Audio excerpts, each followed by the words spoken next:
LPG গ্যাসের দাম বেড়েছে কারণ এলপিজি গ্যাস যে ফর্মুলা এখানে মূল্যটা নির্ধারিত হয়, সৌদি আরামকোর একটা সিপি প্রাইস থাকে, এটার সাথে একটা প্রিমিয়াম যোগ করে মার্কেটে প্রাইসটা আসে, ইম্পোর্ট প্রাইসটা হয়।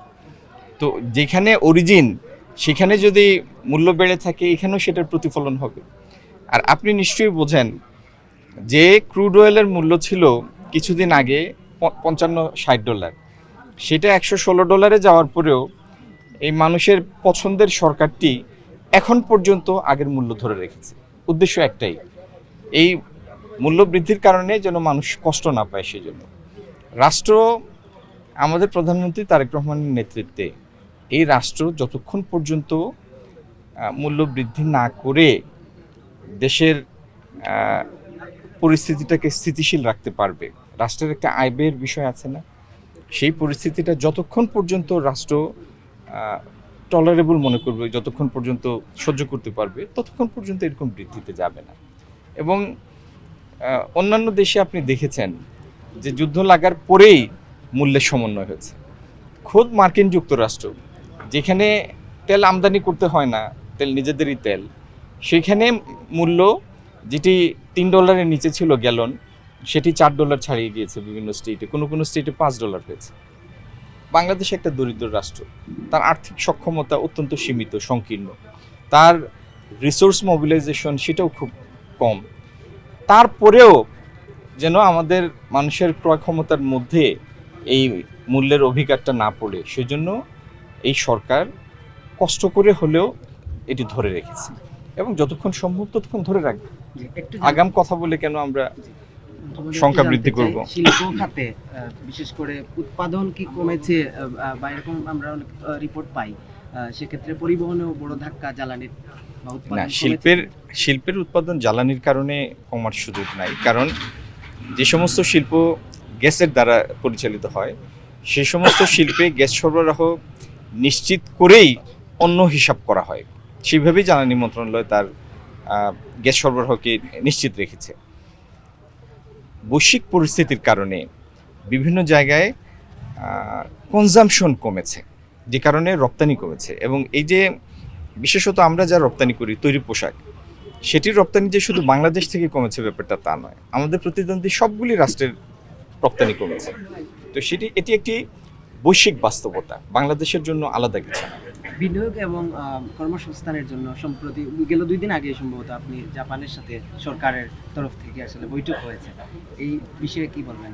এটি জেট্রোর এখানে যিনি কান্ট্রি রিপ্রেজেন্টেটিভ তিনি এসেছিলেন। জাপানের সাথে আমাদের একটি ইকোনমিক পার্টনারশিপ এগ্রিমেন্ট স্বাক্ষরিত হয়েছে, সেটি অবশ্য এখনও পার্লামেন্টে রেটিফাইড হয়নি, সেটি পাশ হলে তারপরে সেটি আনুষ্ঠানিকভাবে অ্যাক্টিভেটেড হবে। তো আমরা আশা করছি আগামী দিনে জাপানের সাথেও জাপানি বিনিয়োগ আমরা বেশি বেশি আকৃষ্ট করতে পারবো এবং আমরা অনেকগুলি দেশের সাথে ফ্রি ট্রেড এগ্রিমেন্ট এফটিএ স্বাক্ষরের জন্য প্রস্তুতি নিচ্ছি। এগুলি সম্পন্ন হলে এলডিসি গ্র্যাজুয়েশনের পরেও বিভিন্ন দেশে আমাদের আমরা প্রেফার্ড ট্রিটমেন্ট পাবো, আমাদের পণ্যের প্রবেশাধিকারের ক্ষেত্রে আমরা একটা প্রেফার্ড ট্রিটমেন্ট পাবো। একটা প্রশ্ন হচ্ছে যে আচ্ছা, একটা জিনিস আপনাকে বলি, এখানে যারা আছেন সবাই বুদ্ধিমান মানুষ। প্যানিক মানে আতঙ্ক, আতঙ্ক একটা সংক্রামক জিনিস। আমি যদি আতঙ্কিত হই, আমার পাশে আপনিও আতঙ্কিত হবেন এবং আপনার আতঙ্কিত আচরণ আরেকজনকে আতঙ্কিত হওয়ার জন্য প্ররোচিত করবে বা ইনফ্লুয়েন্স করবে, প্রভাবিত করবে। আতঙ্কিত হওয়ার তো কোনো কারণ নাই। আপনি পেট্রোল পাম্পে গেলে তেল পাচ্ছেন, আপনি এখানে যে এসেছেন মোটরসাইকেল বা গাড়িতে করে, সেটা তেল চালিত বাহন। তো কি আটকাচ্ছে আমাকে বলেন? আজকে পর্যন্ত তেলের কারণে ব্যাহত হয়েছে কোন জিনিসটা? একটাও কিছু না। আপনি সুইচ টিপলে বিদ্যুৎ পাচ্ছেন, তাহলে সমস্যাটা কোথায়? আতঙ্কিত না হওয়াটা স্বাভাবিকতার রক্ষার একটা পূর্ব শর্ত। আতঙ্কিত হওয়া যাবে না। যদি কোনো কারণে সামনের দিকে কোনো সমস্যা হয়, সেটা আমরা কালেকটিভলি ফেস করব, এখানে তো আতঙ্কিত হওয়ার কিছু নাই।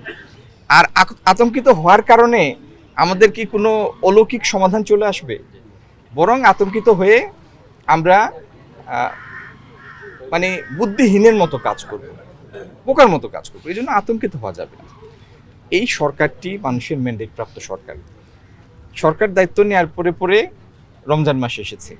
আপনারা দ্রব্যমূল্য দেখেছেন, এই সরকারটি সেটি শক্ত হাতে জিনিসগুলি হ্যান্ডেল করেছে, তাই না?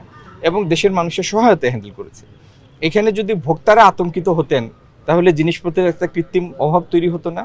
তো সাধারণ মানুষের মধ্যে সেই শৃঙ্খলা বোধ ছিল। জ্বালানির ক্ষেত্রেও আমি সবাইকে বলবো, অহেতুক আতঙ্কিত হওয়ার কোনো কারণ নাই। সবাই আমরা স্বাভাবিকতা বজায় রাখি।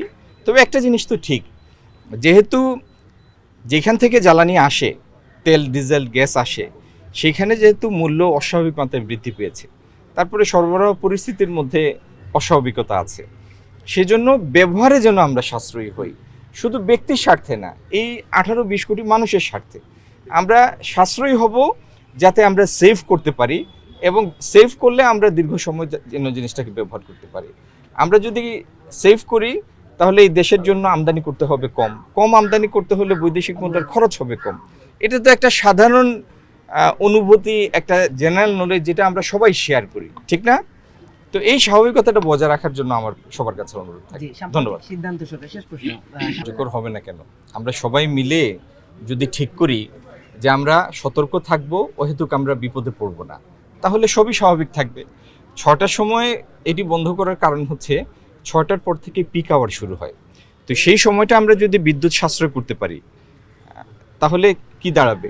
আমাদের বাড়তি খরচ থেকে আমরা রক্ষা পাবো এবং যেটা আমরা সেভ করলাম সেই সেভিংসটা আমাদের লম্বা সময় ধরে আমরা ব্যবহার করতে পারবো, তাই না? পরবর্তী সময়ের জন্য আমরা সঞ্চয় করলাম। এটি হচ্ছে স্বাভাবিকতা। এবং পৃথিবীর অনেকগুলি দেশে বছরে 1 ঘন্টার কম বেশি হয় শীত এবং গরমের সময়, ডেলাইট সেভিং করে। তো আমরা, যেটি তাদের স্বাভাবিক প্রতি বছরের কার্যকলাপ, আমরা এখানে সেটা করি না।